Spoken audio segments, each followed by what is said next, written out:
impossible, whatever remains, however improbable, must be true.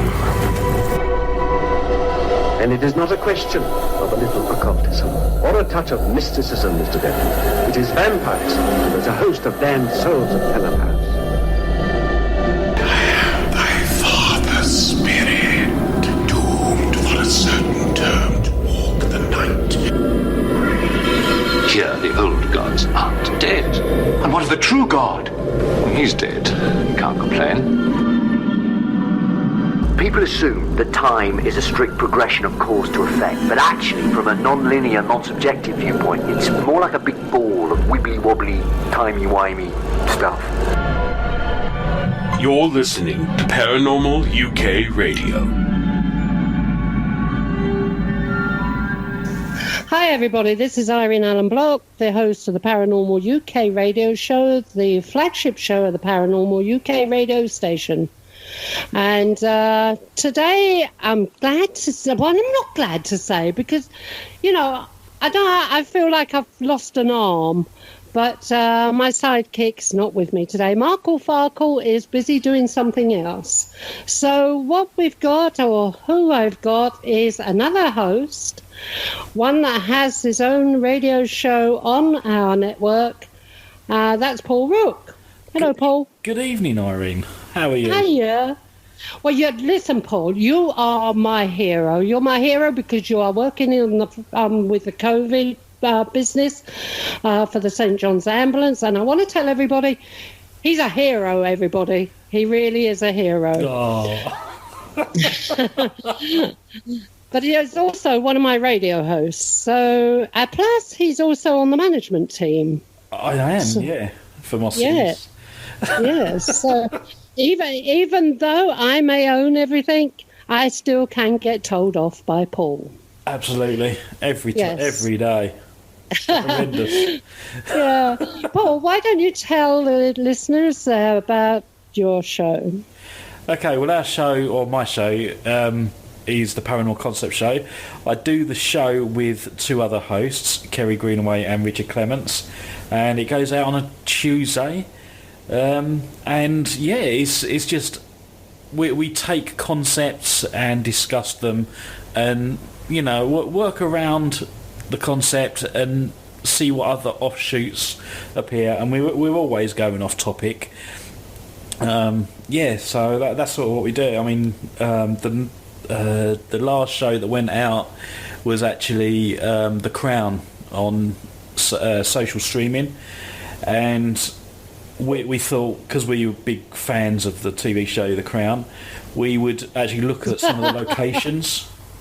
Yeah. And yeah, so we had a look at the locations of The Crown, and yeah, it was very interesting. And we're doing part 2, I believe. We're doing that one in 2 parts. Okay, so the locations of The Crown, then, many of these locations are haunted, yes? Yeah, absolutely. I mean, like, for example, the location they used for Prince Charles's school when he they sent that was St Andrews, wasn't it? No, they I don't know where he went to school. Oh. But no, in the programme they used Woodchester Mansion. Oh, he didn't go to school at Woodchester Mansion. No, he didn't go to school. He did go. No, I think he went to.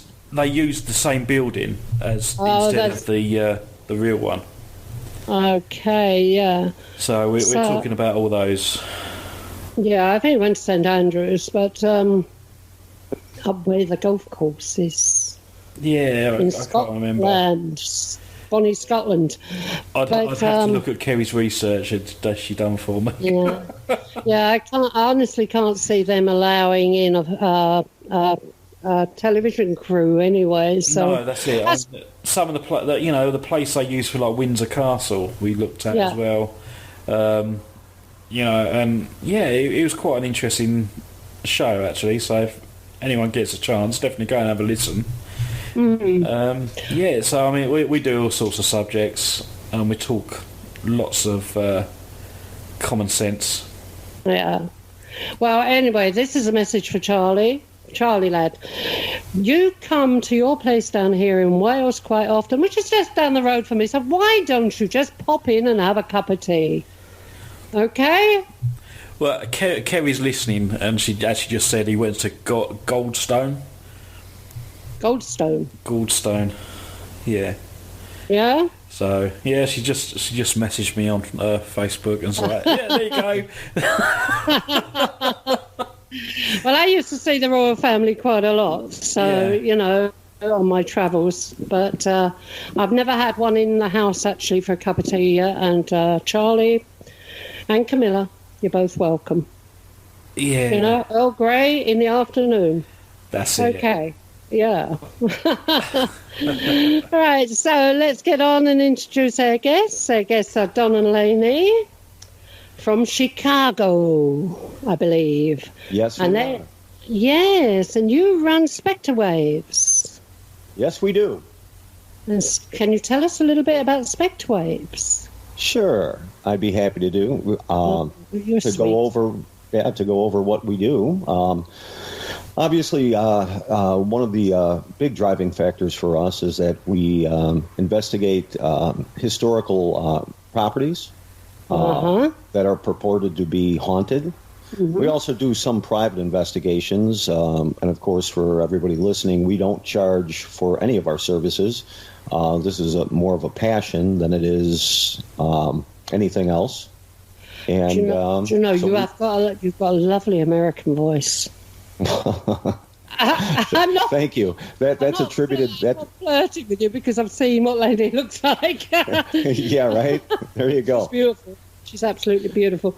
But you are, darling. You're a really beautiful looking girl. You know. But his voice, God. The only other time I've ever heard a voice like that, so sexy, and I mean it so sexy, was a Frenchman that I used to work with. Really? Yeah, he had this beautiful deep voice like you, but with a French accent with it. And oh wow, that must have been dreamy for you. Oh, it was dreamy, right? Because I was younger then too as well. So yeah, it was dreamy. Oh. Sorry to interrupt you, but I had to get that one in. So carry on. Okay, fine. Is that so? We've been doing this now for a little bit over 5 years. Yeah. And kind of the background with us is that Lainey and I had met in 2006, and one of our passions was Halloween. Oh, and yeah. So we continue to dress up for Halloween. That's just a side note, is that just happens to be a passion of ours, and we both enjoy it. Mm-hmm. So because of that, we actually started having conversations when we first met and talked about the paranormal. Okay, so Lainey, he pulled you, did he? Yes. Okay. And so you started talking about the paranormal, and you both realised you had the same interest in common, yes? Yes. Yes. And so once that started, it was right around the time that the shows in the United States started to get popular. Yeah. Like Ghost Hunters, and then followed, closely by Ghost Adventures. Mm-hmm. And I remember reading online somebody that was a producer of Ghost Hunters that stated that stuff that they had filmed or evidence that they had captured was fake. And so Lainey and I got to talking about it, and I said, well, we both have an interest in this, and we both had experiences, early on in our lives. And I said, what do you think? You want to just go buy like some of the equipment and just go to a purported location and see if it really is the truth. No faking it, no anything. Let's just see if we can garnish evidence with using scientific equipment, with using a spirit box and with using a REM pod and infrared camera. And so we went and we did it, and we actually got an EVP on the spirit box, an intelligent EVP. And so that kind of kicked things off for us. And so, of course, that became super, super interesting.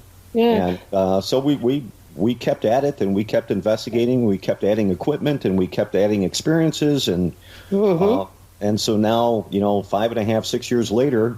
You're still at it. Yeah, here we are. Yeah, Lainey. Yes. They normally a fella would just ask you out for dinner, wouldn't they? Right. You know? But no, not this one. He asked you on a ghost hunt. Right.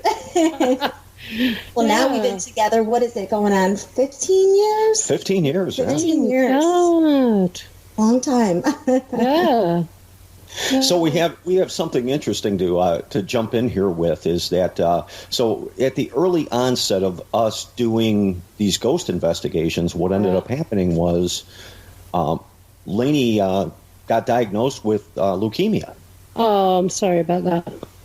And so it happened to be a rare form of leukemia, and so she was in the hospital, so obviously we had to postpone everything, and they didn't think she was going to make it. That is correct. I start planning my funeral and my last wishes. And I remember them just saying, listen, you're going to have a couple of days left. What do you want at your funeral? And I just kept thinking, you know what, I'm not going to die. I'm going to beat this. And just having that powerful mindset.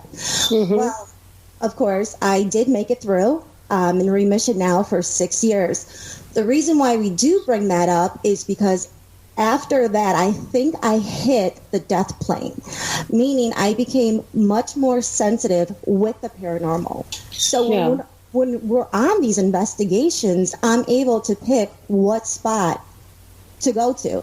And every time I do, we normally get something on our equipment. And it's probably a couple pieces of our equipment that will capture something. Beforehand, I would pick some spots, but it was a hit or miss. But now it's almost like every single time I pick a spot in the place, we get evidence. You get evidence. And we just do it a little bit differently than some of the other people do. What we end up doing is that we just let somebody, like, let's say if it's the curator or whomever is letting us into the property, is that we just ask for generalities, and we try not to do a lot of research before we go to the property, so it doesn't influence us about what we're looking to get. So if we just kind of know that there's, some things that are purported to be, that there's noises upstairs, that's as far as we want to know.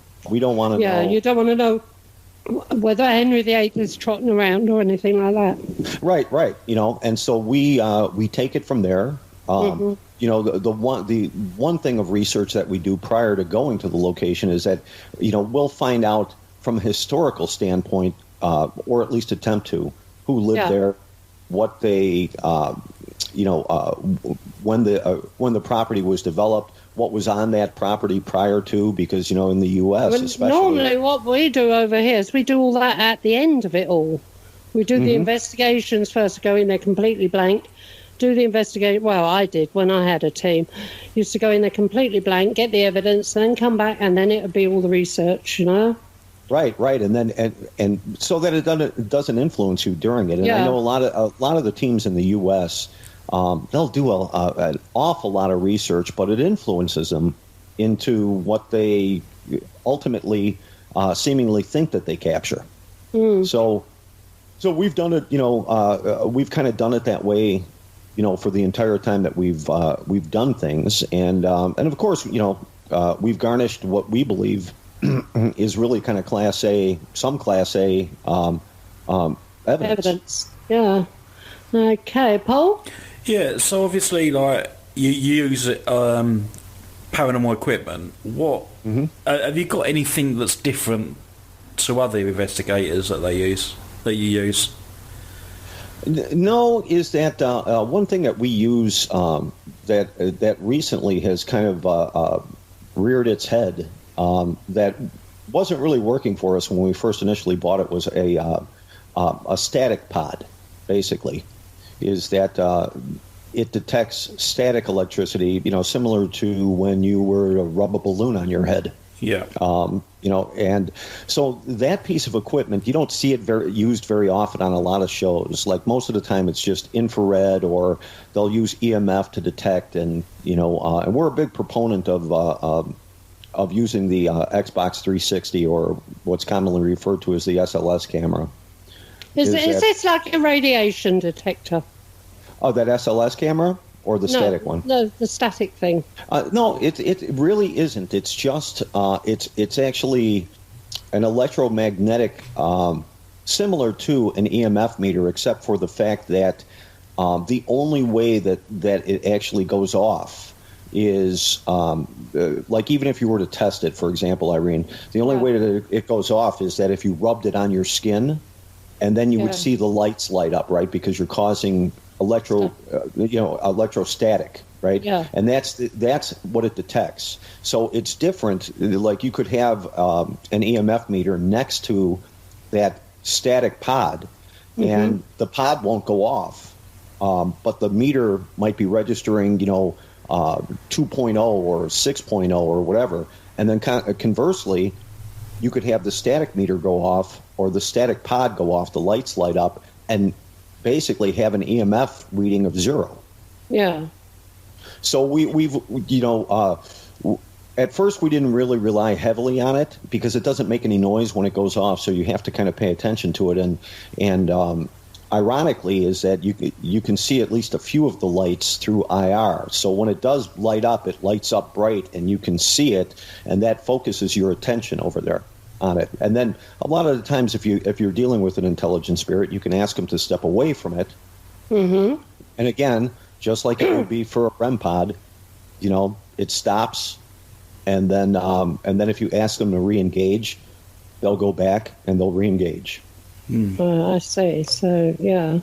Have you ever come up, like when it's gone off before, have you ever come up to a logical conclusion for that? A lot of the times, the benefit of it is, I can say yes and no, but essentially some of these properties that we were in had no power. Okay. So, there's a less likelihood of that being interactive, is that because there was really nothing there to drive it. There's nothing that you could create. There's no heat. There's no electricity. There's nothing really to engage that static electricity that would form around that pod. Yeah. Okay. They don't use them very often over here. I've never really heard of that. I've heard of radiation detectors, ion counters, and things like that, but static, yeah. And like I said, when we first got it, we were kind of unsure about it. But I have to say is that in subsequent investigations, we would leave it and it would start lighting up for no reason. So it's proved itself a handy tool then. Yeah, absolutely, to detect something that's in that area that normally wouldn't be engaged at all. Yeah. So what happens then after that? Does Lainey go in to that particular area and start? I have to tell you, stand up on egg, girl. I have to tell you this: Lainey loves the SLS camera. Yeah. She is a big proponent of the SLS camera, and so she controls everything that you see on our site, on our YouTube channel. And of course, we only post evidence. You don't have to watch us for 2 hours walking around to get 10 seconds of payoff. Is that anything that we post? Lainey is always on top of it with that 360, and so she absolutely loves it. And one of the things that I think is so great about Lainey, not only is she beautiful. Yeah. She paid me $10 to say that. No, not only is she beautiful, but she'll walk away from me in an investigation. We'll be, I'll be on the first floor, and the next thing I know, she's in the basement, and she'll go down there by herself. So, well, that's the type of girl I like, because I'm like that. I would go and sit in a haunted building on my own all night because nothing worries me anyway. But you're more scared of the living than you are the dead, or whatever it is, another dimension, or what is it? And that's the answer we're trying to figure out. What happens once we die? Why is there so much energy that just stays around? And with the Kinect camera, we have debunked that maybe a mirror will make a stick figure, a chair will go ahead and make a stick figure. So the evidence we capture, we do not fake anything. we try to debunk why we got it. Yeah. And on our YouTube, you will see that what we captured is actual real evidence. Well, that's one thing I like about you. You know, and the fact that you do share your evidence to try and educate other people. Definitely, yes. I mean, there's got to be a reason why they kept me around. I mean, death has always been at my doorstep. Even when I was little, when I was first born, I had the umbilical cord wrapped around my neck. And right away I came out and I was not breathing. So they had to revive me. So this is like the second shot now that I have, and it seems like I'm getting closer and closer to tapping in to see what is it, different dimension, how can we tap into the paranormal and have them communicate with us. And just what about, so you only do communication, you're not a medium or anything, no? No, I'm not. No, so it's all communication through the tools that you've got at hand. Right. Yeah. But do you ever stand there and ask physically for something? You know, I haven't really tapped in that much, and I do want to. It's quite interesting, though, when we are communicating and you get a stick figure on the Connect. And we had one time where the stick figure was hugging Don, and we asked them to wave to us, and they were waving to us. God, what else? Well, and consequently is that one stick figure, it turned out that there was a little boy who had been shot in the head. Yeah, that's right. In this property. We found that out obviously later, but and the stick figure that appeared in a row of all these chairs, of course you can go to our YouTube channel and take a look at that, is that in all these chairs, I went to the chair, Lainey had to guide me where I was going. You could feel, I could feel a slight different temperature differential, and we weren't even ready. We were just setting up to actually get the investigation started. And we went there, and so as she guided me to the chair, this little figure decided to climb up on me and hug me. So, and we've had some other things that have happened. One other thing that happened with a little boy's voice. We were at this castle that is in Missouri. Oh, no, you had any castles out there? Loveland Castle. At Loveland Castle. It was a gentleman who built it in the 1920s. Oh, and he built it by hand. And he had served in World War I as a medic. And so he called it La Roche. After a French try the castle. Try the French accent. Come on. Try the French. I don't know. That's as good as it gets. So he built this castle, and so as we were investigating the castle, of course we were the only two there, and he built it based off of a 10th century castle. He had built a princess tower as part of this castle. He wanted to make it as exacting as possible. And so they don't let the general public go up into the princess tower because it's really kind of dangerous. You have to go up a ladder and, and you have to push open the trap door and kind of get up there. And, if you're a rather big, robust person, you'd never get through that door. So we were on our way there. We had a static camera running in the dining room that was adjacent to where that princess tower was. And when I got back and started to review the static cam, much to my surprise and happiness, is there was a little boy's voice. And you can hear us in the background of the static cam talking about going up into the princess tower. And this little boy's voice said, "You're going to get in some trouble." Oh, bless. So at least he was looking out for us, so that was nice of him. And at the same time, we did capture an orb while it was saying, "You're going to get in some trouble." Yeah. So I think one of the best things that I'd love to share with you guys is there's one of the haunted mansions, per se, in the United States, and it happens to be just in downstate Illinois. And so it's in a community called Alton. And it's the McPike Mansion. And we were fortunate enough. Sorry, I thought you said the Nick Pope Mansion. I thought, where's Nick Pope get a mansion from? Mick Pike, see? Nick Pike. Mick. Oh, MC. Mick Pike. Like, yeah. Oh, I see. Interesting. So this is a mansion in Illinois, and obviously it's haunted. What did you get there? And so what we ended up getting there was we did an investigation around the whole entire property. But one of the most interesting things, and I hope all your listeners will go and check this out because we do have it on YouTube. One of the interesting things are the lady who owns it, Sharon.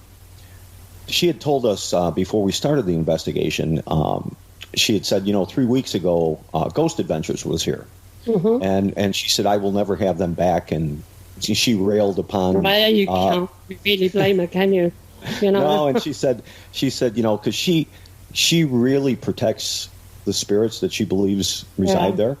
And she said, she goes, I can't believe that they were screaming at the top of their lungs at 3 o'clock in the morning. Why, spiders? Saying that there was demons. She goes, demons. There's no demons in this property. She said, there's just people who used to live here. And so she was really, really protective of it. And again, she railed upon, what they did during their investigation and whatnot. And that was pretty much the long and short of the conversation. So fast forward to about midnight, and we were in the foyer. We were doing a spirit box session when they have the original doors to the mansion, which are leaded glass. So they're opaque and you can't see through the leaded glass. And Lainey turned to me and said, do you see that? A red light and a white light. And he's like, no, I don't see it. I said, look it. We both ran out. We had equipment out there. So we were thinking maybe somebody was out there trying to, take the equipment? Take the equipment. It was out on the porch. So mess with the equipment. So we had a static camera running, and we left the door open. And we walked out onto the porch, and then the porch is about 5 stairs down to what the front lawn is. So we walk out there. Lainey's down on the lawn itself, and I'm at maybe like the second step of the porch. And all of a sudden we hear, with our own ears, with no scientific equipment, we hear. So you picked up an AVP then, audio voice recording. And the fortunate thing about this was because we ran out there because, this mansion doesn't reside in a farm. Yeah. It's in a normal neighborhood. There's houses around there. There's no farms around there. There are certainly no horses around there. Yeah. And so we were so excited that we both heard this. And fortunately, the camera was close enough to the door that it actually picked up the sounds that we heard. Is that so you hear us on camera referring to horses. It sounds like horses on cobblestone. Yeah. Fast forward to Ghost Adventures finally posted their evidence in January. Now, we were there in August of 2018, and they posted their show about McPike Mansion in January of 2019. So we watched the show just out of curiosity, just to see if they caught what we caught or if there was some compelling evidence, that we both had. And ironically, I was totally blown away. About 25 minutes into the show, now they didn't record it. They didn't have any audio, but they recorded Zach standing. We know exactly where he was standing. He was standing by the fire pit in the front lawn, saying, "Do you hear that? It's horses. It's horses on cobble, almost identical." They pinched it. You think so? I don't know. I can't tell. I tried to, you can't prove it, but there you go. I can't prove it. Well, one thing I can tell you, though, is that Sharon didn't like Zach so much that she said she would never allow them back on her property. Yeah. So even if they looked at our evidence, they would have had to somehow get back to that front lawn where Zach was to be able to say this. Or unless they already had footage of him on the front lawn and he just voiced over it. Could be. Yeah. Could be. Yeah. But And so the side note to this, though, is what we found was interesting. After we posted this evidence and we put it up there, one of the neighbors actually wrote us. Somebody we didn't know. They just, randomly wrote us back and said, "Listen, I just wanted to tell you is that this is the first time we've heard the recording of it. I've lived here 30 plus years, and we hear it every summer, and so we've just come to accept that." During the summer, you hear these horses. And she said, "I'm so happy that somebody else got to hear this besides us." Yeah. Wow. Very interesting. What's the best piece of evidence you think you've got previous? I think, besides the McPike evidence, I think there was one that we were at Crown Point Jail in Indiana.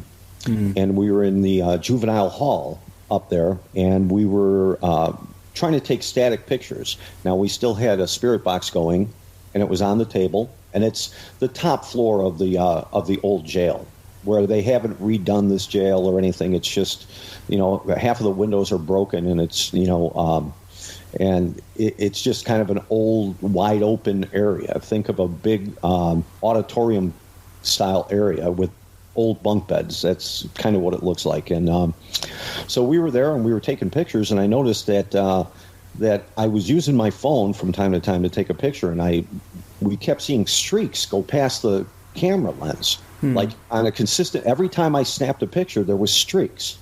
And so I mentioned that to Lainey, and then don't know what happened, but all hell broke loose. Right, and Lainey? that's when we heard something running up the stairs. Just boom, boom, boom, boom, boom. And at the same time the spirit box went off, it said, "What?" And then in the back we heard a big bang. All at the same time. What do you mean a bang? Like something's fallen over or someone shot someone? No, like somebody took a board and slammed it against the wall. Very hard. And so we kind of backed into each other, and we're like, wow, that is so cool. And then we start taking pictures again. Because God forbid you would never leave. We won't leave. Right.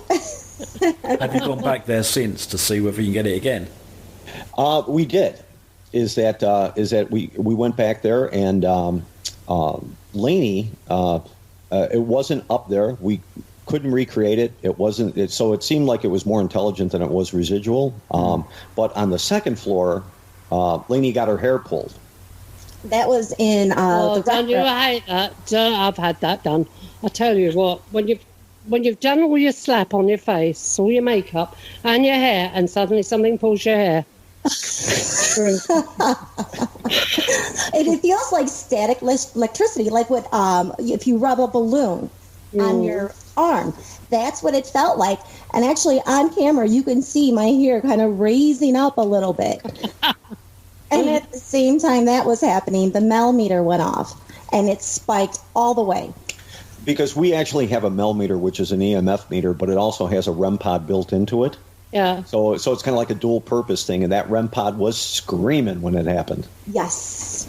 Interesting. So you did. Sorry, Paul. Go on. No, I was just saying it was interesting. Did you ever find any logical explanations for some of the stuff that you've picked up there? No. Is that I can say that honestly? Is that I think it was a tried and true experience. Yeah. Is that the lady who runs it for the Historical Society? These jails that are in more rural areas of the United States, especially in Indiana. Indiana, up until like the late 1970s, they had a rule that the county sheriff, had to live in the jail. So essentially, the front part of these old jails are a house connected to the jail. Yep.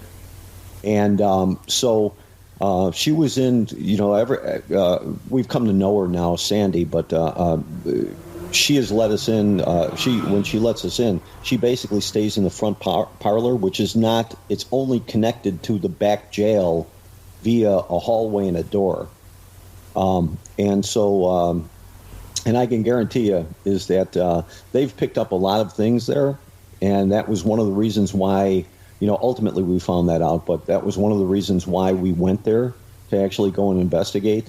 And I have to say, it was probably, I mean, we've investigated some other jails and stuff, but this is always a fun, lively place to go investigate, I have to say. Yeah, brilliant. Listen, I'm going to do something I don't normally do, but I want to bring Kerry in on this. I want to bring Kerry into the show, Kerry Greenaway, who is at the moment producing the show. I'm with you. Okay, Kerry, if you've got any questions or you want to ask anything, please feel free to do it. Okay? Yeah, we'll do. I don't like you sitting there in that room on your own. I was listening, I was enjoying what was being said. Oh, okay. No, you join in on the show, you know, there's the more the merrier. But one thing I want to ask, Don, or Lainey, Spring Lake Cemetery. Now, cemeteries, people think, cemeteries are haunted, there's always a ghost in the cemetery. But it's not always so. Most of the cemeteries are quite peaceful, and it's very rare to find a cemetery that's really haunted, unless it's a Highgate over here or something like that. So, what happened at Spring Lake Cemetery? Did you pick up anything? Did you get any evidence whatsoever? At Spring Lake, I will say, is that ironically, we did capture some Xbox activity by the grave. By a gravestone itself, and there's purported things that that they talk about with this preacher's grave, that people have experienced different things at this preacher's grave, and so ironically, we had run into another investigator. We didn't go there with him. We had run into him there, and I forgot our SB11 spirit box for this investigation. So fortunately, he had one, and so just as it started to rain, we went to the back of the cemetery to this purported grave where people hear this preacher, and was able to communicate, and it was an intelligent communication. So, but that's about it. And you're totally right about that. It's very, very rare. We try not to investigate a lot of cemeteries because, you know, pardon the pun, but it's dead. You know. Oh, you are naughty. You really are naughty. And if I could say that with a French accent, you would be much happier. Oh, you're such a sweetie. Is that but yeah, and we happen to live not too far away from really, like, in the U.S. especially. I mean, it's referred to in all kind of books about hauntings, right? Is that it's supposed to be the most haunted cemetery in the United States, or one of the most haunted cemeteries, and we live right by Bachelor's Grove Cemetery in Midlothian, Illinois. Yeah, we're literally, like, you know, maybe a half a mile away from it. And we've gone there on different occasions. Of course, you can't go there at night like you can with Spring Lake, but you'll get arrested otherwise. So never wanted to bail myself out with ghost hunting equipment on me. So we go there at dusk. That's about the best that you can do. And usually, I had an experience back in the 80s before I knew Lainey, that I took a Polaroid camera, and there's a headstone there that actually one side is finished and one side is unfinished. No one knows why, but it was never finished. So I had taken pictures, Polaroid pictures, and I cannot find this Polaroid picture anymore, but it was the 3 consecutive pictures that I took. Nothing was there, and then there was a mist. A mist, yeah. And at the time, a full mist that encompassed the entire headstone. Mm-hmm. So from time to time, Lainey and I, especially if we have new equipment, we'll take it there just to see, just to have some place to go, you know, and you don't have to pay for it, so we just go. And so we were testing out some new equipment and some new recording equipment, and we were walking around the cemetery, and we were getting ready to pack it up and go home. And so I was being sarcastic, and I said, I go, is there anybody here? I was getting frustrated. I was like, is there anybody here? We'd play it back, nothing. We wouldn't hear anything. Does anybody want to communicate with us? Nothing. We weren't getting anything. Then finally, I said, "Does anybody want to come out and play? Anybody want to play with us?" That's a dangerous word. That's a dangerous thing to say in this country. Well, obviously, they're so used to people going there and investigating. I think, if there's any entity there, is that, and so maybe it intrigued them. And so when I reviewed the evidence, all I hear is, "No." Okay. So that was it. That was our big experience with the most haunted purported cemetery in the United States. So, and we've tried. We've gone to a cemetery in Elgin a few times, and the only thing is that you will notice on we use it as a thumbnail picture on one of our Facebook accounts. We had a full spectrum camera, and we took a picture through a crack in a mausoleum window, and there's a mist flowing in through the back window, and I can guarantee you there was no mist there when I took the picture. So, yeah, I love the misty pictures.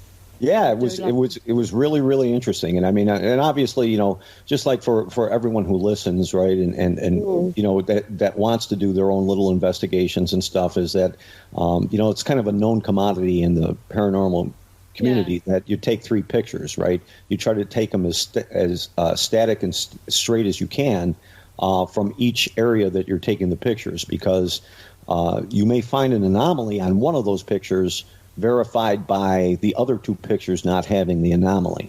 Yeah. Yeah. There was a mist in this house once. I remember my husband coming into the kitchen saying, "Did you see that? There's a bloody mist gone through the living room." And I just caught it as it was going through into the wall. This house is absolutely well haunted.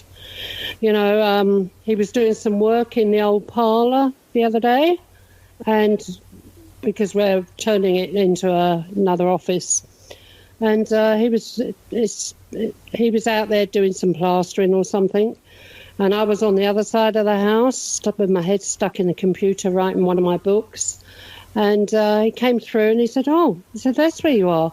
I said, "Yeah." He said, "I've just heard a woman say, 'Brian, Brian,' twice to him."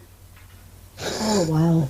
But that's not the first time he's had an AVP. He was out there once at the back door, because I've got 2 back doors. He was at one of the back doors letting the dogs in the garden, and a man came right up to his ear, a man's voice, and said, "You pig." And he come running. No, it wasn't nice, was it? He come running into me and said, "I've just been called a bloody pig." See, that's why I'm envious. Is that one of our goals, one of Lainey and myself's goals? We've gone across the United States. We've gone to different states and stuff and investigated. But we really, really, you guys are so steeped in history in the UK. We would love to come. Yeah, well, you come. You can definitely come to my house. I've invited everybody to my house from America. I think you can definitely come here. I've got room for you to stay. But this is a very haunted house. I've never known a house as haunted as this one. And you're welcome, like I said. But I think it's different, though, isn't it? There's a difference between, although we've got like a fantastic history in the UK, it doesn't worry us, does it? No, but America's got a fantastic history in their own right as well. And I think we're both sides of the pond are a little envious of each other, because you've got some locations in America that are absolutely phenomenal in the same way as, so our country's got some as well. But we haven't got access to a lot of those locations that you would all want to get into. But you do seem to be able to get into more in America. It's just that thing, isn't it, about the history side of it. We've both got a lot to offer in regards to that. Is that, well, you have, and that's the interesting thing, and it's become a little bit touristy here, I got to say, is that with the advent of things like ghost hunters and ghost adventures on TV and you see, because in Europe, and you guys know this as, just growing up in Europe, right? I mean, is that it's an accepted thing about entities and ghosts and spirits, and it's kind of accepted in your culture. Wouldn't you say that? Yeah, totally. I mean, I think, our relationship, I suppose you would say, definitely goes back a lot further because, when you look at our roots, it's all based in working with like the elementals and things like that and, invoking gods and goddesses and stuff like that, which you have as well, but you had it from the Native American side. They were very spiritually connected to their environment. So, well, but I will say this, though, is that as a population, it's not as accepted. Like, I know in my day job, right? I mean, we have an office in London, so I talk to those folks, at least a couple times a week, and over the course of time, they know I investigate, and so they'll bring stories to me, but it's more accepting. I think that's really what I'm trying to get at. Is in the U.S., you'll get eye rolls a lot. If you say, yeah, well, what do you do as a hobby? Some people are like, well, I like watching NASCAR, and I like watching golf, and I like watching, American football. See, notice I said American football, and I didn't just say football. Okay, I want to alienate you guys. And everybody, that's fine, right? The minute that you say you investigate the paranormal, you'll get at least 2 or 3 people to eye roll. But I guarantee you this, anybody who I've ever told that to, whether it be on a Zoom call, and I was fortunate enough to, when we opened up the office in London, I went there by myself. Unfortunately, Lainey didn't go with me. When I went, I mean, it's just an accepted thing, But and getting back to the fact that the United States is kind of touristy when it comes to these haunted locations, right? Because these because these TV shows have brought it to the forefront. So then everybody becomes, who's got any kind of interest in it, right? They don't take it totally serious, and they take it like a tour, like so they have these like haunted tours throughout the whole United States, and and so some of the people who own these properties, they're like, oh, okay, I can make some money off of this. Well, we have this in the UK too, because like every old pub is like the most haunted pub in the UK, and we have a plethora of like ghost tours and ghost walks. And we just on our research for our latest show, one of the locations we looked at, we couldn't find any spiritual ghost stories, but we could find hundreds of links to the ghost walk. Do you know what I mean? So it was like, it's very frustrating. It's very frustrating sometimes. So I think it's a common problem in both sides of the pond, to be fair. Well, that's good, is that, but, and it does. One thing I will say, though, it does open us up to be able to have a plethora of places to go investigate. Yeah. It makes it easier, instead of hopping a chain link fence and, and getting caught in a basement, right, Lanes? That is true. Yeah. Nobody wants to do that. No. I'm too old. I'm too old to be hopping chain link fences and having to go to jail. I think it's funny when they put a disclaimer on those websites. You won't guarantee to see a ghost. I think that's quite funny. Yeah. I have to though, because so don't ask for somebody on. Don't ask for your coming on. No refunds. No refunds if you don't capture anything. It's fine. Lainey, I'd like to go back to something you spoke about at the beginning of the show, which was the horrible situation you went through, but then you felt that you had heightened psychic abilities after that experience. So how does that happen for you? Do you hear things, or do you just sense things, or how does that happen for you? It's more, if I really tap into it, it's more sensing something. Like on investigations, I really try to tap in to what's going on. And there was a time at Fowler Theater. I really wanted to tap in because I really couldn't find a lot about the place, or the owner really wouldn't tell us anything. So we go behind the stage, and I got this very sad feeling that someone hung themselves. They were very depressed. I go ahead and I talk to Dwight. He was one of the volunteers, kind of runs the place at Fowler Theater. And I said, listen, did someone ever hang themselves behind the curtains on stage? And he looked at me, and his mouth just dropped. And he's like, wow, how did you know that? And I told him, I just got this really sad, depressed feeling that someone hung themselves. And he's like, yeah, but that is kept so quiet. And the excitement that I felt just knowing that I can tap into that, was amazing. So more and more on these investigations, I just try so hard to tap into what's going on and what I can feel. And it's amazing. I just wonder how far I can go. And just having the corroborating evidence when the scientific equipment goes off, and I feel that something's in the room and the REM pod is going off and numbers on the millimeter are spiking up, or we're getting a connect figure on the Xbox. And just really, really cool. And I just... You know, and what's funny is that I'll jump in here for a second because, you know, they're sick of listening to me talk. But of course they are. He doesn't stop. I know, right? It's an incessant... It's the Don Show. Yeah, it's the Don Show. Is that one thing I will say, though, is that, see, prior to Laney's sickness, is that on the investigations that we went to, you know, I would make suggestions, right, because I don't shut up. So I'd always make suggestions about where we were going, and you know, and so Lenny would just go with me, you know, and well, I would point out spots, and he'd be like, "No, let's go over here." And I'm like, "Okay, fine, let's go." This episode is sponsored by Schwans.com. What are you having for dinner tonight? Good question. Schwans Home Delivery has a solution for you. Stock up your freezer with high-quality frozen foods like premium meats and sides, delicious ready-made meals, ice cream, and more. No subscriptions, no memberships, just a friendly yellow truck that's been delivering food for almost 70 years. Listeners of this show get a special deal. Get 20% off your first order with code YUM20. Check out schwans.com/YUM for details. Save your most important documents, videos, and photos in the cloud. With a Microsoft 365 subscription, you get a full terabyte of secure OneDrive storage that you can access across all your devices. As part of your subscription, you get the added benefit of additional OneDrive Personal Vault storage. Using a second set of identity verification, this gives you an extra layer of protection for your most important and private files. Buy now at Microsoft365.com/memories. Over there. See, she's a nice girl. You should always listen to your women. They're usually right. Isn't that right? Yeah, right. Exactly. Well, so after this incident at the Fowler Theater, I mean, I was blown away when she brought it up. She didn't mention it to me. She didn't say a word to me.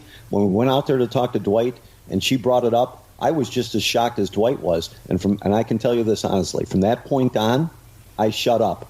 I let her tell me where to go, and that's where I go. And that's what all you women like to do, right? Well, just be listened to. Yeah, and we're right. You should listen to us. That's right. So now I definitely listen to her when we're on investigations. I follow her no matter where she tells me that we have to go, and that's where we go.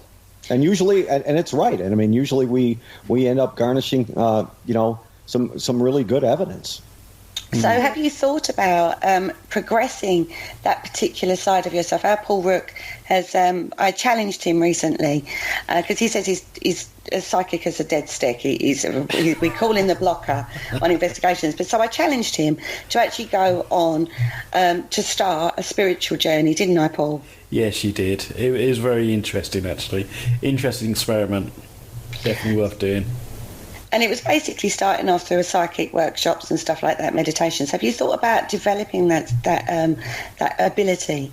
Yes, I'm a very big advocate with yoga and the meditation and all that goes along with that. And especially the more and more that we're getting evidence every time I do tap into it. A quite interesting story. We were at Warsaw Jail in Warsaw, Indiana, and we were upstairs where all the archive books were. I turn it down. I go, "Can you take a couple pictures of me really quick?" And he's like, "What? Why?" I said, No. Just take a couple pictures."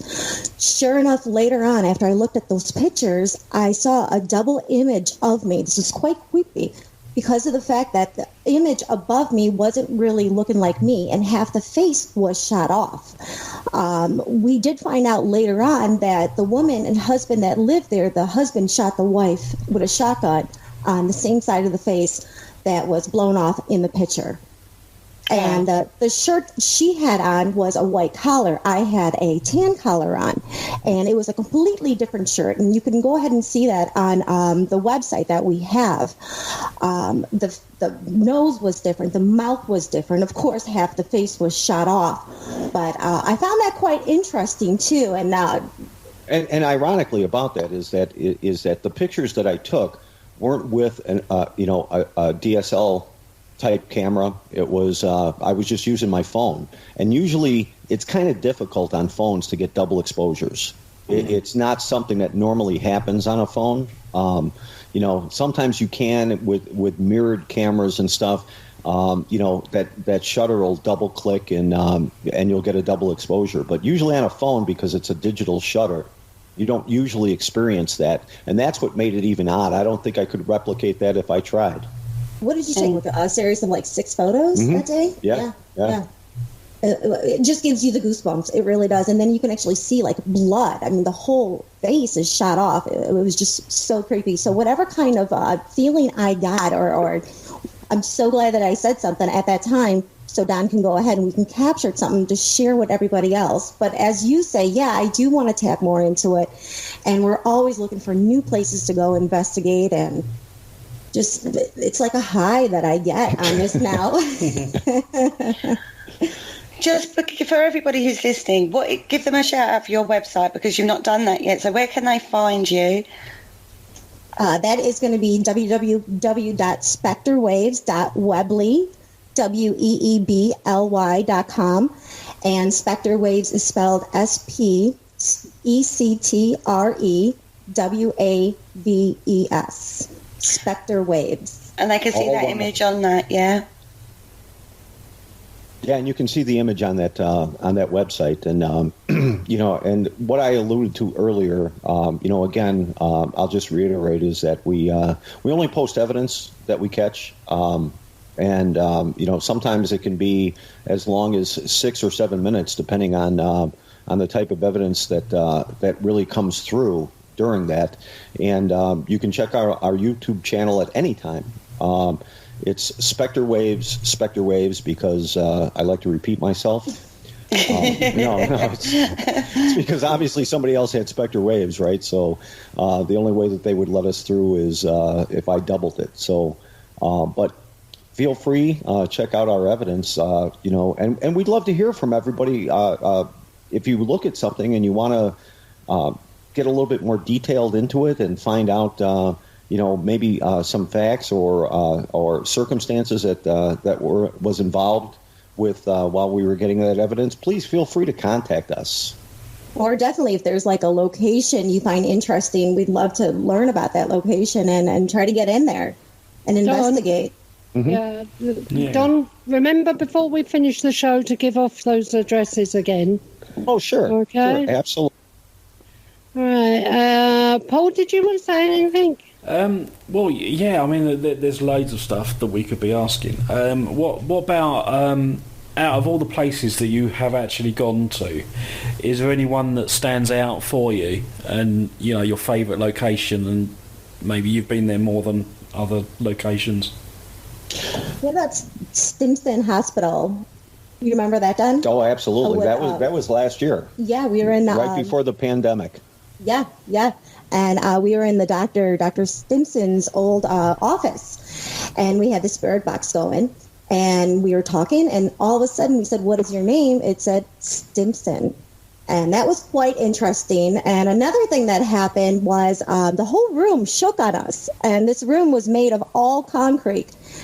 I had the SLS Xbox Connect, and Don was filming. All of a sudden, we felt this big vibration, and the pole that I was holding on the SLS shook, and Don's camera shook, and then at the same time later, we reviewed the recording, we see a mist running right up the stairs. And the odd thing about the mist is that it goes... You can actually hear it. You can actually hear a sound connected to the movement of the mist. At the same time. Right.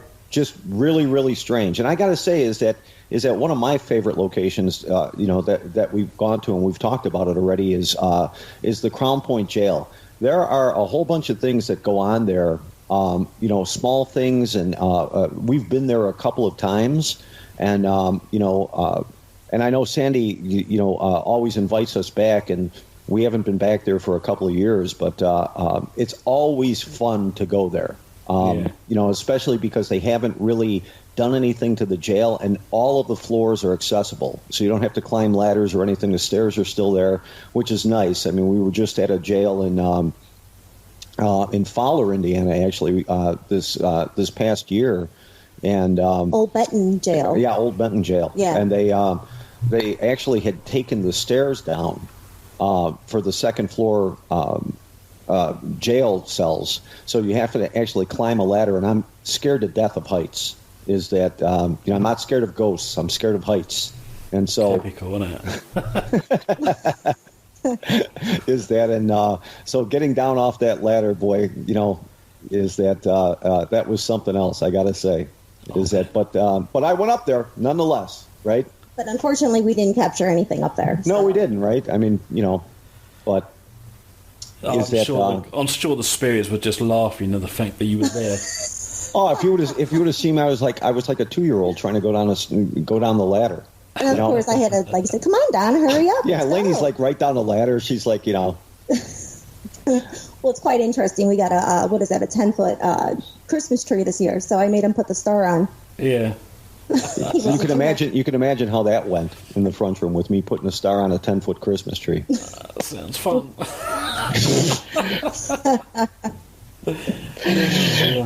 Yeah. Right, so you two, Sandwich Opera House. Now I love opera. I absolutely adore opera. So I've got to know this story. With Sandwich, it's kind of funny because they had just opened that up to investigations. That's a weird name to call an opera house, isn't it? Sandwich? Well, because it's Sandwich, Illinois. Yeah. So yeah, is that that's a weird name to call a town too. Well, you know what? They kind of ran out of stuff in the U.S. Is that more than likely, if the truth's known, we've got a place called Sandwich over here, and you've nicked it from us. Yeah, I'm sure. Well, most of the towns that are named here, if it's not named after some guy who who paid for the town, it's all stolen stuff from Europe. That's right. Right? But we have a Sandwich. It's next to a town called Ham as well.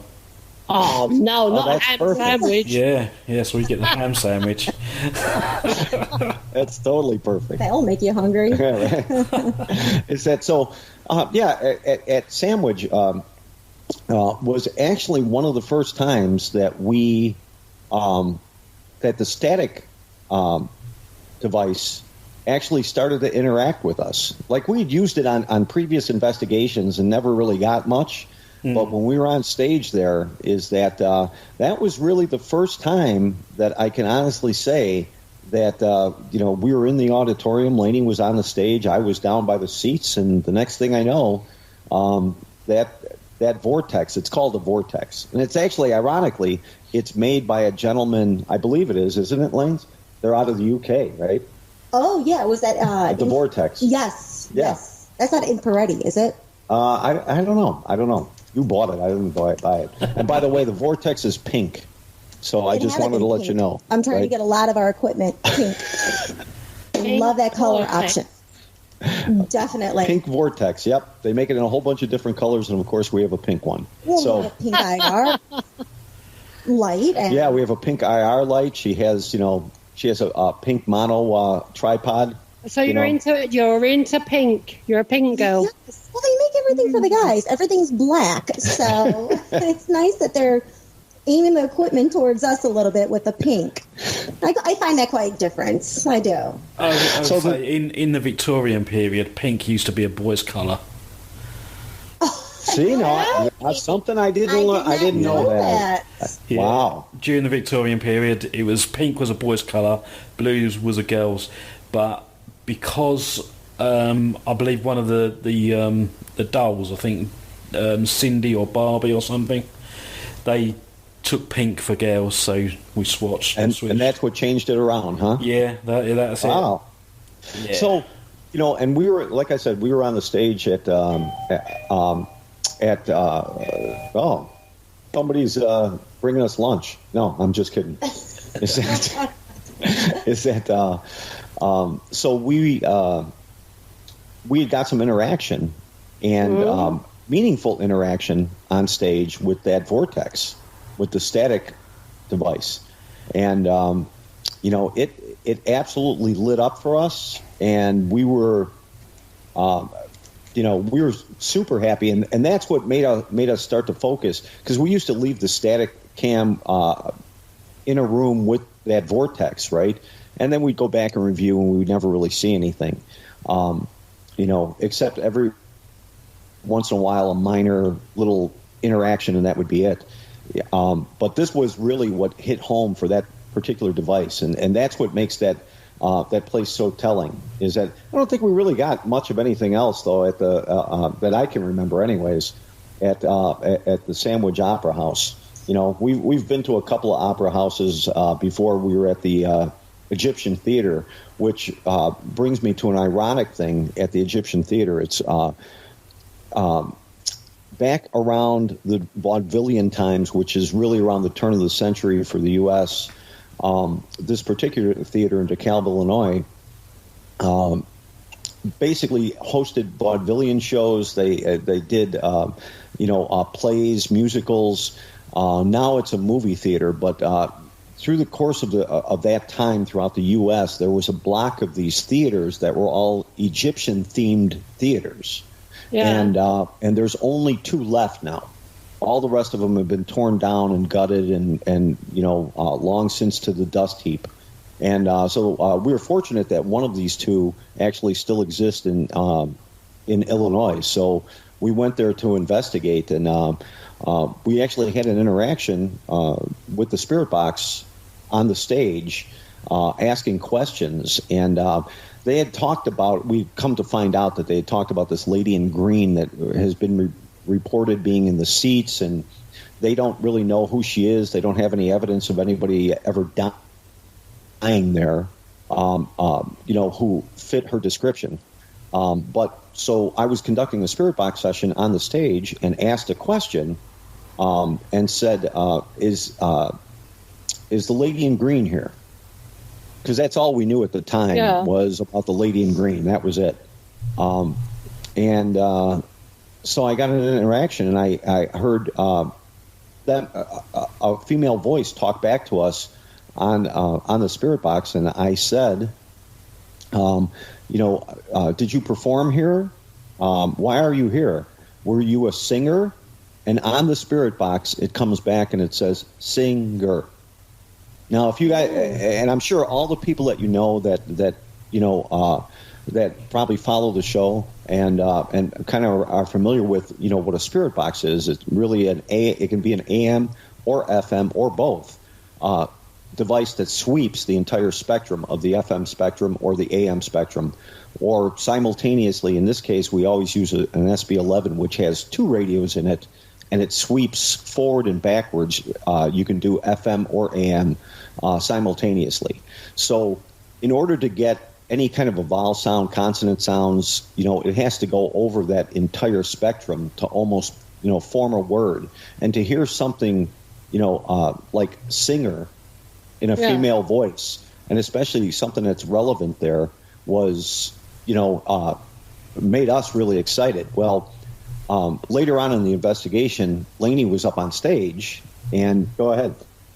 Refresh my memory on that one really quick. The book page. Oh, with the book page. Yeah. Okay. That's when I was on stage by myself. You were down in the audience, right, weren't you? Yep. And you still didn't hear it until you reviewed the audio. Right. If that's correct. Yep. I kept hearing pages like turning, kind of like if someone was reading a script. And it was very, very vague. And then the more everything was quiet, you can hear it getting louder and louder. Then all of a sudden, you just hear like a book slam on the floor. And at first, I'm like, Don, do you hear that? I hear like pages turning. He's like, no, I don't know what you're talking about. But you did hear when the book hit the floor. Slammed. And so, ironically, we had followed up with the director of the theater and came to find out that that was a known thing that's happened to a lot of investigative groups, is that they hear pages on a book being turned. Now, we didn't know that at the time, but we reviewed the evidence with him live there. We showed him what it was, and he was absolutely blown away. He said, nobody's really caught it. People have talked about it, but they've never caught it. So we've been fortunate enough to actually catch some things. Yeah, well, how it built up, too, with the pages turning very, very faintly, and then it got louder and louder. Yeah. And just the bang on the floor was just absolutely awesome. Fantastic. You know, the other one that's what I want to talk about was the house we went to with the old man passing away. We were there like 2 weeks later. Oh, that private investigation. And we were using that music box and the Connect. What was it? It's a private house? This was a private house in DuPage County, Illinois. And the old man, he passed away in his bed. I think he had many health problems, but he went peacefully, thank goodness. And the family called us out, and we investigated. They want to go investigate in that room. Now, the family was there. They want to watch. And we had the Pier 4 Force, which is a music box. What it does is if you walk in front of it, it sets off this creepy music that plays. So we thought it was quite interesting because they were big ballroom dancers, and why not set that up on their dresser? Along with we had the Connect SLS Xbox cam. Yeah. And we're recording, and all of a sudden I see a figure that sits right next to the music box. Uh-huh. And you can see it trying to set off the music box with its hand. And the music box is starting to go off. And you literally see a figure sitting on the dresser playing with the music box. Shortly after that, you see the figure jump off and fly away. And how it flew away was the door, it went underneath so it wouldn't hit its head.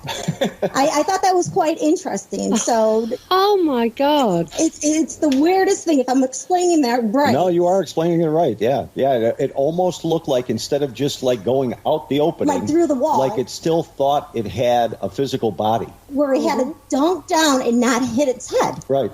It was just amazing. And then it was on demand, on call. We would ask, can you please set off the music box? And it did. Yeah. We love that music box, especially because the creep factor of the music that comes out of it when it gets set off. Well, it finally got kind of annoying when you're like, okay, stop. Yeah, stop already. Stop going in front of it. Because it would be, it wouldn't play, right? And it doesn't really, it's not a motion sensor per se. Yeah. It actually sends out an ultrasonic signal. So you don't have a receiver transmitter kind of a setup. It just sends out an ultrasonic blast that if that ultrasonic blast is interrupted at any point, that's what turns the music box on. So, unless you're really right in front of it, like we've tried it, we've debunked some things like through the course of our career, right, of doing this. Like, for example, and I'm sure you guys are aware of this, is that with a REM pod, if you have walkie-talkies and you happen to be dialed into the correct channel and you're in close proximity to a REM pod, you can set the REM pod off without touching the REM pod. And the longer that you key that walkie-talkie, the hotter that REM pod becomes. Is that so we know that, from the standpoint of debunking things, right? And but with this thing, nothing sets it off unless you physically break that ultrasonic stream. Nothing sets it off. Lights, reflections, nothing sets it off. Mm-hmm. So we really, that's one of our new things in our new toolkit that we like. Along with the obelisk too. I love the obelisk, and it's a phonetic dictionary. The one thing about it, though, is in some of the shows, they will turn it on, and then right away they always get 2 words. Now, that is actually not true. They always think it's evidence, but it's not evidence. It always says 2 words once you turn the obelisk on. So we always laugh when we're watching, Okay, what's the 2 words? Well, it doesn't. They're random words. Oh, hello. But when you turn it on, right, it goes through an internal scan. And so when it goes through the internal scan, it always says 2 words. And sometimes, we watch these shows and these guys are like, oh, it said, it said bold killer, and they show it on camera, right? Well, that's the thing, just going through its paces, because you see them just turn it on, and then they're like, "Oh, we got 2 words." And of course, they're holding it, and you're not really supposed to hold it because it's picking up the energy, and they're setting it off to go off. Right. So it's always funny to us is that so you'll see us use that obelisk from time to time, but we usually put it on a table, and we never put the first 2 words up. We always discount the first 2 words because we know that it usually goes through this cycle and it creates those 2 words. Is that now, ironically, we were just at a very, very famous house that took us like 3 years to get into this house. Oh my goodness, yes. Is that it's one of the few documented cases. Is this the Roth house? Yes, it is. Yes. In Illinois, yeah? Yeah, and that's one of the most documented cases, or one of the few documented cases of someone being not possessed. Well, sort of possessed, yeah. But it wasn't demonic. It wasn't demonic. Yeah, it wasn't by a demonic quote unquote entity. It was by another little girl that possessed the other girl. Mm. And what do you mean? There was 2 child spirits. Well, there was one child spirit and one living girl. Right, and so what it was that they were neighbors, and Mary Roth was diagnosed with what they believed to be schizophrenia, and back in the 1800s, of course, in the U.S., and I'm sure it was the same way in the U.K., is that when they institutionalized someone, right, they were subject to a whole bunch of things, right? A whole bunch of like experimental tests and that kind of thing, and just really abuse, things that that we wouldn't allow today, but went on back then. Yeah. And the unfortunate part of it was she was 13 years old, and so they had institutionalized her and they put her in an asylum that was a little bit of ways from Wasika, right? And so this story is known as the Wasika Wonder, and so she passed away in the institution, and her neighbor was a little girl who was an adolescent, actually. She was about 15 years old, and after Mary Roth had passed away, and I can never say this girl's name. I think it's Lucinda. It's really a... Lucinda?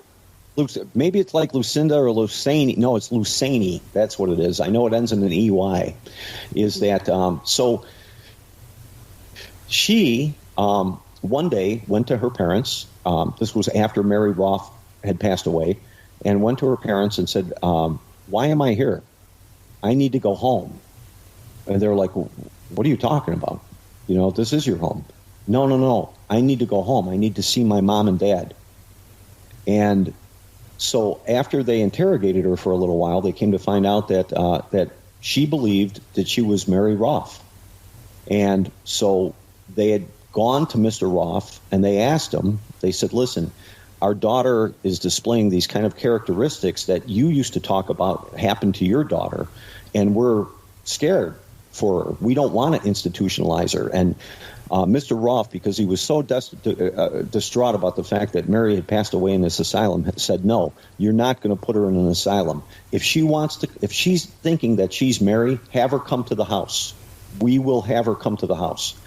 So they brought their daughter to the house, and the daughter knew everybody in the family, was tested by psychologists or psychiatrists at the time and doctors at the time that would come to the house. This went on for basically a month and a half, and it turned out that she could even read books being blindfolded. They had tested her by blindfolding her and putting a book in front of her, and she could read verbatim what was on the page without being able to see. And so she knew family members, she knew history of the family, she knew where her room was. She had never really been in the house before. And when they brought her to the house, she immediately went up to Mary's room and said, "This is my room." Yeah, I know this case. And you know it, Carrie? Yeah, I've read about this case.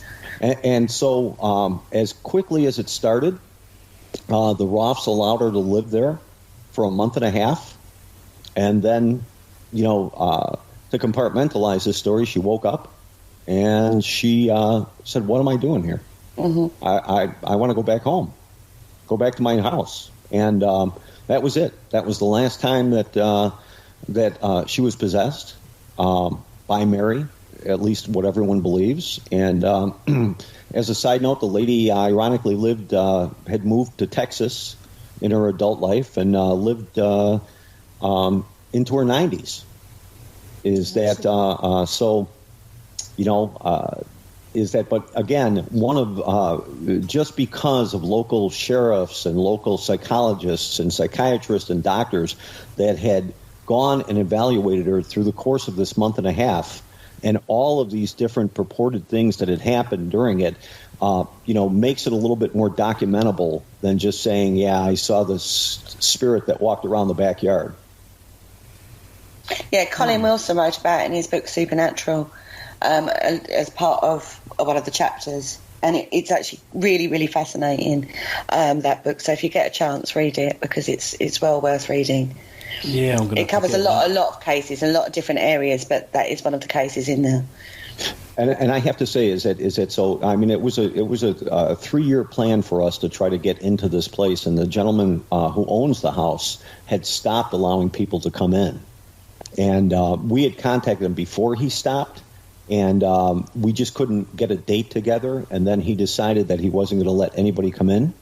Well, unfortunately, because people would start coming in and the place started to get very dark, it started getting very demonic, and his life started switching to a really dark side, somewhere he didn't want to be. So he did close down the investigations, and that's one thing he won't allow. Any kind of darkness or any Ouija boards, right? Yeah. Nothing like that. And that was perfect for us because we don't deal with demonic spirits or anything like that. So we were very fortunate at the time he just opened it up.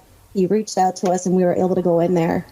But behind, I guess, his back, people would just go on the Ouija board and do seances and try to do some evil stuff down in the basement. Even little kids he caught down there. He invited the neighbors over, or the neighbors wanted to come over. And for a Halloween. And they're downstairs playing with the Ouija board, trying to capture something or bring something back from the dead. And we didn't feel, when we were in there, we didn't feel anything that was dark or oppressive. No, it actually was very clean there. It was the feeling I got. It wasn't like that place in Iowa, that Edinburgh Manor in Iowa, man. That was probably, we didn't really catch a lot of stuff at Edinburgh, but I will say that was, I don't know if it was the day that we were there, but that's probably one of the most spookiest places, at least not because of experience, but just because of atmosphere. It was an asylum in Iowa, and man, I got to tell you, is that we went into that basement, and is that it just felt super oppressive down there. I mean, it was really, really like dark. You could feel the darkness in there. That's the one with the safe house I had on the side that had heat, and we would go there and take little breaks. Right. And remember when we walked back, we saw 3 dead flies. Mm-hmm. But previously, before that, the whole floor was swept, and there was no dead flies. There was no dead flies. This was in the middle of winter. They would, we were there, and ironically, it ended up becoming an ice storm while we were still investigating, right? Oh, that was a horrible drive. That was a horrible drive, yeah. You don't ever want to do that, not in Iowa. And what I want to ask you is, have you ever come across any poltergeist activity in any of these places? Have not. No, we have not. No. None. We haven't, and what everybody says about, poltergeist activity, right, is that generally, a lot of that can be brought back to someone creating it, right? Mm. Is that someone who's got an emotional... No, I was just wondering when you went into any of the private homes or anything like that maybe you got poltergeist activity? Yeah, no slamming, no anything, no, I mean, you'll hear occasional knocks and stuff, but nothing that, we're still waiting to capture one of those. No, I really don't want to. Want to come to my house then? all round to Irene. And I tell you, I'm not going through puberty either. So, see, well, there you go. That's perfect. Yeah. Neither is my old man. Wow. So, what do you two really, thinking about it, what do you think a ghost is made up from? Do you think it's pulsating energy, ectoplasm, magnetic fields, or what? Really? What makes a ghost? Yeah, here's what I think. I think that, you know, and I think Lainey shares this opinion, and I'll let her speak for, to that question. But what I really, really believe is that just like dogs can hear frequency, I believe in, because, you know, we're made up, in a physical sense, right? We're made up of electromagnetic, you know, electromagnetic things in our bodies, right? I mean, even though we're made up of water and stuff, right? I mean, it's is that, and I really, really, truly believe that on this plane, you can call it dimensional, you can call it, you know, but really on this frequency, right, is is our physicality. And I think on a different frequency is where the spiritual realm resides. And I think it resides with us in tandem. And I think that that how we discover it or interact with it is, you know, for the simplicity of dipping of that frequency. I really kind of believe that. And the more that we investigate, the more it seems more relevant to me. Yeah. It is that I think that that's really what it is. I think they're all around us, and I think they continue to be all around us, and what they envision as their surroundings intersect with our surroundings from time to time, and that's why like a crossover. Right. That's why we're able to see it and tangibly and in my own mind, right? I don't really have any, you know, I can't really say, and none of us can really say what, you know, what it really is, but the way that I perceive it is similar to dogs, right? Is that dogs can hear, they have a greater sense of smell, and they have a greater sense of the audible inference into our world.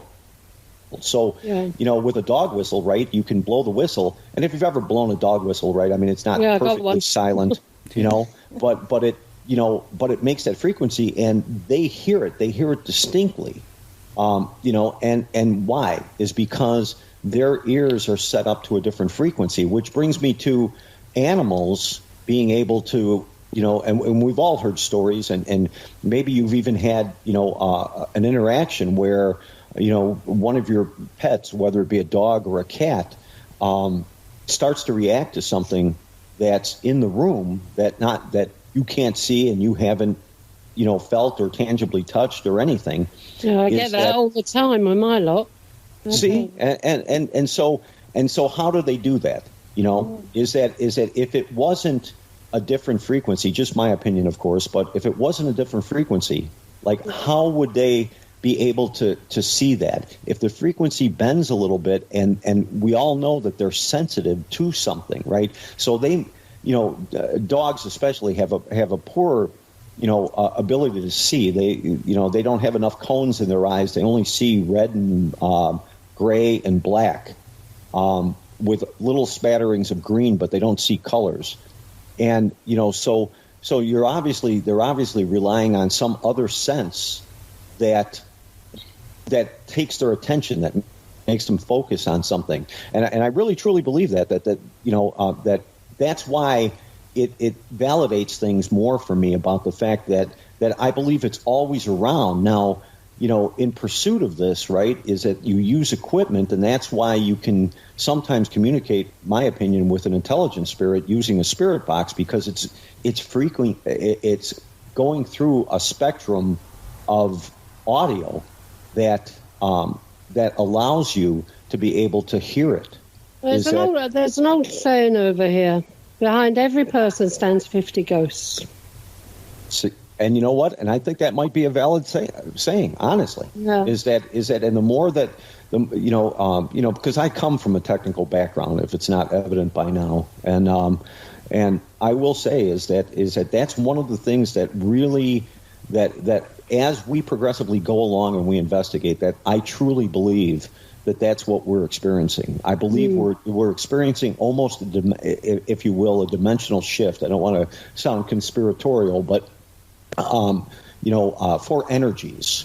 Is that, and that's what I believe. I really believe that that's what they're made up of. Is that, or us when we go to that different realm, it's just a graduation into a different frequency. Whether that frequency is higher or faster, versus our frequency being, on one frequency channel. And them being on a different one, and that's why sometimes it can bleed back over. Just like, for example, when sometimes you do a Skype call and you're getting audio coming back to you, right? Feedback, yeah. As we all know, yeah. Paul, do you agree with that? Yeah, no, I totally agree. I mean, I think for me, it's... I think, it's just energy, but we just don't know what type of energy.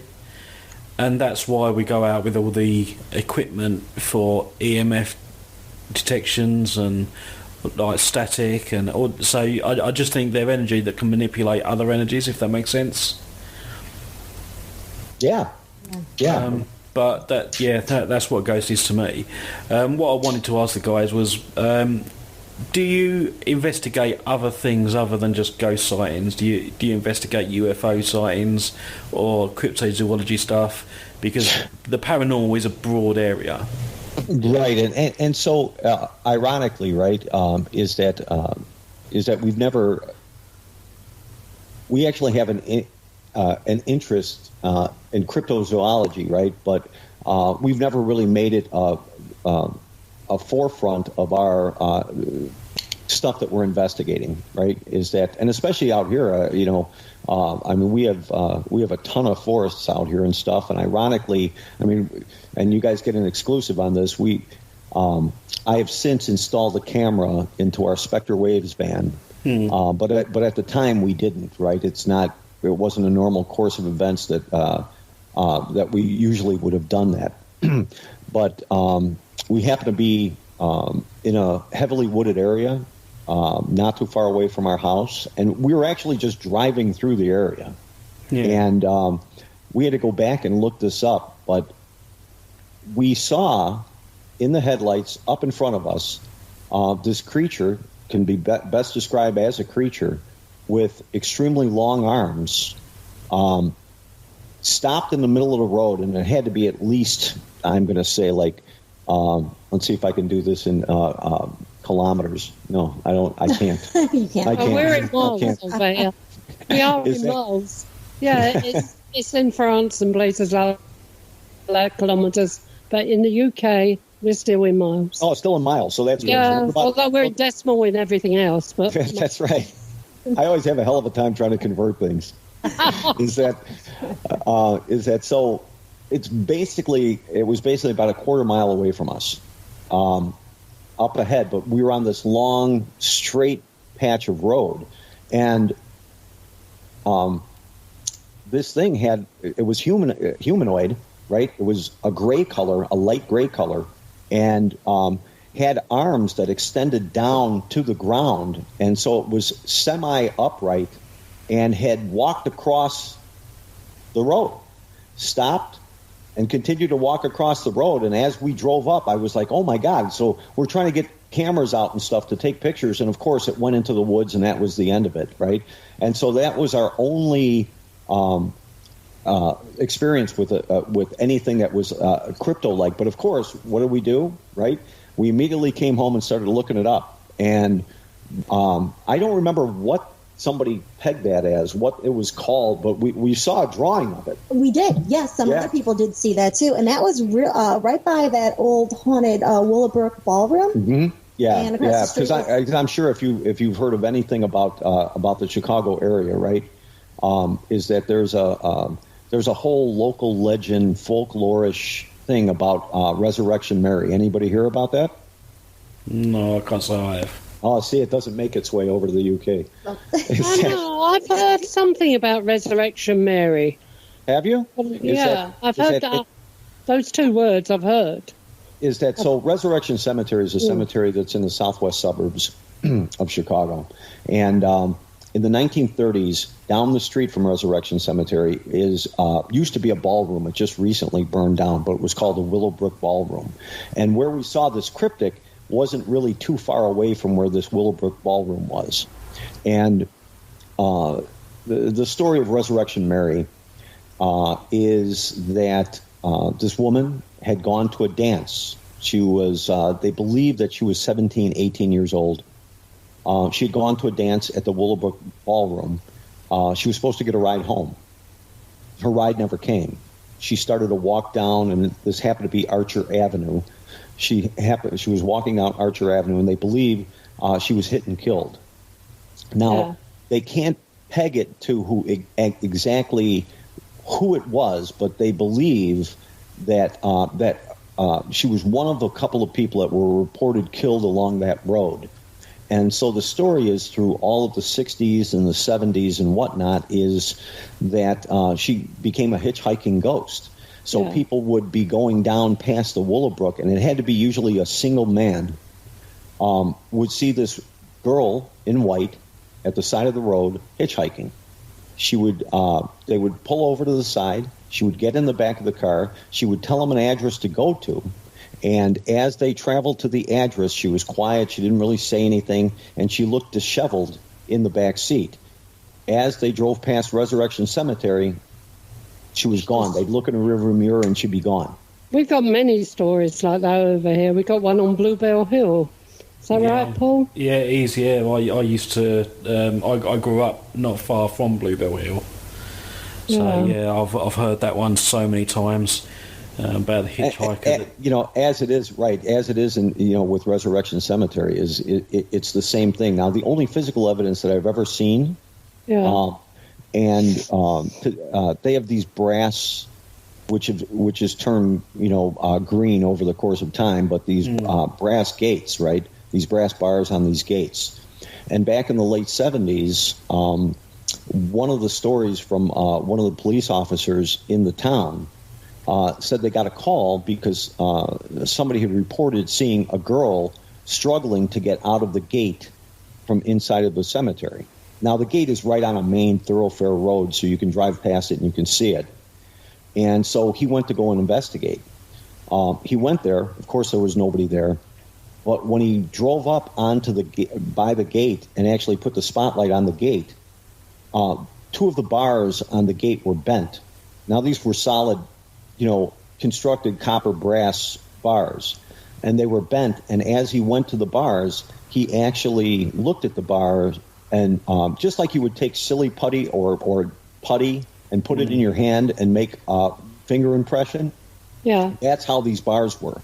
They were bent out like somebody was pulling on the bars, and there was finger impressions on it. Now, from a folklorish standpoint, right, you could say, okay, that's kind of folklore. But I will say this, is that people have pictures of the bars. Actually, the one gentleman that we did Spring Lake with, that we investigated with Spring Lake, he actually has actual pictures of the bars before they cut them out.